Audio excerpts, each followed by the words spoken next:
What has happened to strong men? You see, man, nowadays we're hearing all about strong, independent women, boss babes. I'm gonna do this. I could do whatever I want. I don't need a man. But yet we don't hear much men saying that about themselves. Strong, independent men, strong men, alpha men, boss men. I can do whatever I want. I don't need a woman to complete me. You see, too much of anything will always be toxic. Toxic masculinity is horrible and toxic femininity is horrible. However, we are in a society nowadays where we're leaning more towards the toxic femininity end of the scope. See, man, believe it or not, we live in a feminized society and we need to regain and reclaim our masculinity by doing the things and by setting examples and becoming leaders by holding our masculine frame and truly going after what we want and standing for what we believe in. And guess what? Women nowadays are standing strong for what they believe in way more than us men are, because there is a history of women being oppressed, or at least that's what they believe. Ever since the 60s, there's a feminism movement. So now they have this reaction that all men are this, all men are that, men are oppressive, we need to prove our strength. But when you think about it, historically speaking, men are supposed to be seen as the more strong ones in the society, the leaders of the society, the ones who get things done, the ones who move society forward. For the most part, I'm not saying there aren't exceptions, because there are exceptions, but for the most part, it's men, and there's absolutely nothing wrong with that. But nowadays, we have women talking about being strong and them taking leadership and standing for what they believe in more than us men even do that. And that's why right now we're in a weak generation, and a generation of weak men. And it is my belief that this next generation will have stronger men who stand up for themselves and make things happen. Because guess what? This whole strong, independent women and boss babes types of energy, it's not going to last forever. Greater things are coming. Stronger men are coming. Men going their own way. MGTOW. Speaking of strong men, I know this sounds very controversial, but Andrew Tate is a classic example of how much of a feminized society we live in today. You see, Andrew Tate blew up on the internet a few months ago because he had very strong, radical opinions. And don't get me wrong, some of the opinions I don't even agree with and I think are stupid. Like, for example, if a woman has OnlyFans, he should be entitled to 80% of the OnlyFans because he quote unquote owns her. I think that's stupid, but I think here's what he meant by saying things like that and by being super radical in his opinions and his videos. Andrew Tate sees and understands that we are in a feminized society. We live in a feminized society. A society driven by women, and not just that, it encourages both genders to be the same. The teachers that teach you in school, they're most likely women, and they teach you that men and women are exactly the same. Anything a man could do, a woman could do. Women could go to war, women could do this, women could do that. Women weren't doing this back in the day. Women weren't going to war back in the day either, but now they are. I don't think that's functional for a society. I don't think women should go to war. I understand if they do, but my personal belief is that they shouldn't. So, long story short, Andrew Tate understands that the school system, the education system in general, the parenting system in general, how your parents set examples, he understands that all of this is flawed, and in order to produce more strong masculine men and to be productive and to become truthfully strong masculine men, there has to be radicalism at one end of the scope. And he is the radical change that's starting to get people understanding the fact that we need to become a more masculine society, because as of right now, all these men are a bunch of snowflakes. We live in a very heavily influenced feminized society, telling all men that, oh, you should let your feelings out,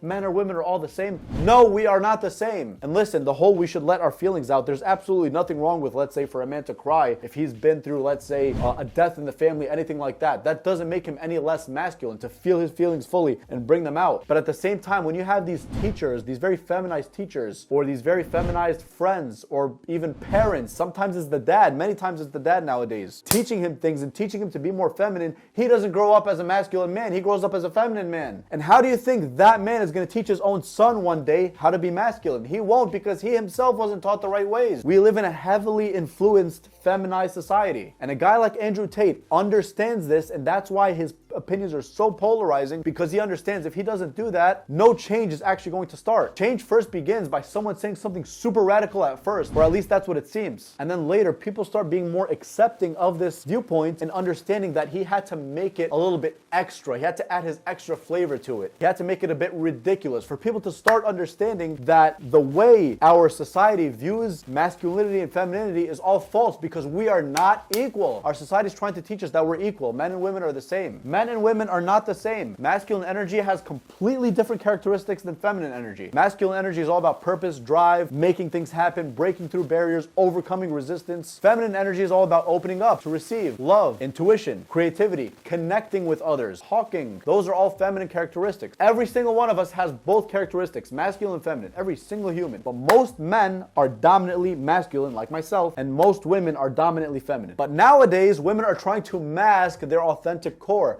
by putting on a masculine mask. And when they put on that masculine mask, they end up repelling the masculine men like myself and attracting the feminine men. And this just creates a cascade of negative reactions and more feminine men in the future. And that feminine man is going to try to teach a son how to be masculine, but of course he won't be able to because he wasn't truly taught how to be masculine himself. He was taught how to be a snowflake. So besides some of Andrew Tate's silly opinions like the OnlyFans one that he just gave, I don't believe he is inherently wrong in what he's saying. It's just that society nowadays is way too sensitive and way too emotional instead of taking what he's saying with a grain of salt and looking at what he's saying, the content, instead of just the context. People care so much about the context. Oh my God, he said this, he's so offensive, he's so this, he's so that. No, look at the meaning he's trying to give us. You have to start thinking. What ideologies does this guy have? Why do you think he's saying what he's saying? Why do you think he's so passionate about what he's saying? He's trying to make men strong again. Trump is trying to make America great again. Andrew Tate is trying to make men strong again. I believe we need men like that in our society. Just because I don't agree with every single thing he's saying, that doesn't mean I don't respect him. I definitely respect him because he's trying to get us to be more like men instead of like weak snowflakes. Our society nowadays, most men even, not just most women, but most men don't agree with what Andrew Tate is saying. Why? Because we live in a feminized society. You who's watching this right now, I hope you could truly see this for what it is. And now, just because of Andrew Tate's extreme opinions, which again, like I said, some of them I agree with, actually most of them I agree with, but some of them I don't, the really radical ones, which I personally believe he was saying because of the fact that he wants to be really radical to start this movement and really hit the ground running with his point, or really drive his point forwards rather. Although I don't agree with him fully on those things, I still understand where he's coming from and I still believe him. I still support him. Men like those are the ones who are going to change our society and make us truly more masculine without being toxic. I understand the whole feminism movement, sure. I understand the fact that all these abortion laws that are being passed, I don't agree with them either. It's a woman's responsibility and it's a woman's choice, actually, more important than responsibility. It's a woman's choice to choose what happens with her baby.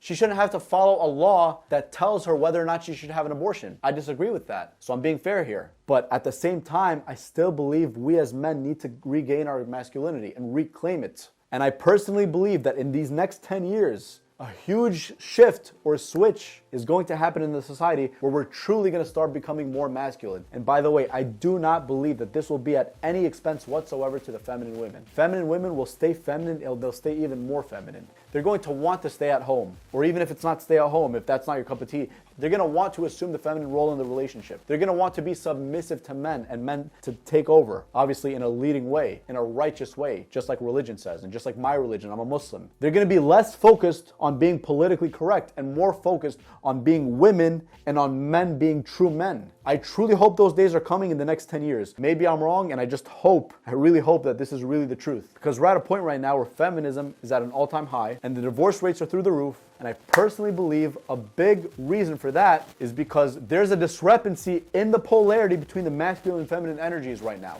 Men really being the masculine ones, and women really being the feminine ones. That's what creates attraction in the first place, but I truly don't believe that we're witnessing that nowadays. If people like you who are watching this right now really drove this point across, or drove this idea across, or shared even this message with other people, or told your friends about it, the differences between masculine and feminine energies, and you embracing your true identity, whether you're masculine or feminine, the society in the future is going to be a much better place because there won't be resistance. Women would love to be women. They'd love to submit to their men. They'd love to open up to receive love. They love relationships. Nowadays, women don't love these things. And by the way, I'm not just saying that for a bunch of views on YouTube or any bullshit like that. This is true. Women are like, oh, I don't need no man. I'm a strong, independent woman. I don't want a relationship. She's 33 years old and she's working 2 jobs. So much masculine energy inside of her. I don't want a relationship. Meanwhile, scientifically, at that age, most of her eggs are dead. Science is literally telling us this. It is scientifically proven that after the age of 30, over 90% of a woman's eggs are dead. And to the women watching this, I'm not saying this to scare you. I'm just saying this because if you're the type of woman who's like, yes, I can do anything on my own. I don't want no man. I don't want want this, I don't want that, I want a strong man, but there's no strong men out there. If you're thinking like that, even though these are probably not the words that you're saying, but if you're thinking like that, good luck, because you're not gonna really find much luck. But I'm telling you right now, if you truly embrace your identity or your femininity, if you're a woman watching this, and you really wanna be the best feminine woman to contribute to society, just start learning more about this, about your own feminine energy, and embracing it. And for men who are watching this, embrace your masculinity. Go out and do masculine things. Not things that are inauthentic to you, but things that are truly masculine. Be results focused. Be focused on overcoming resistance. Focus on challenging yourself. Focus on hierarchies and how you can climb that hierarchy in a healthy way, of course, with healthy men. If you're a woman watching this, focus on circles where you can talk with other women and share the feminine energy that you all have. Wherever you are watching this, I truly hope this video benefited you, and I really wish that we as a society right now can move to a more masculine society, not because of oppression or anything like that. I wish the men could take on more leadership roles and we could propel society forward and be better to the women we choose as a result, so that both parties win, not just one party wins.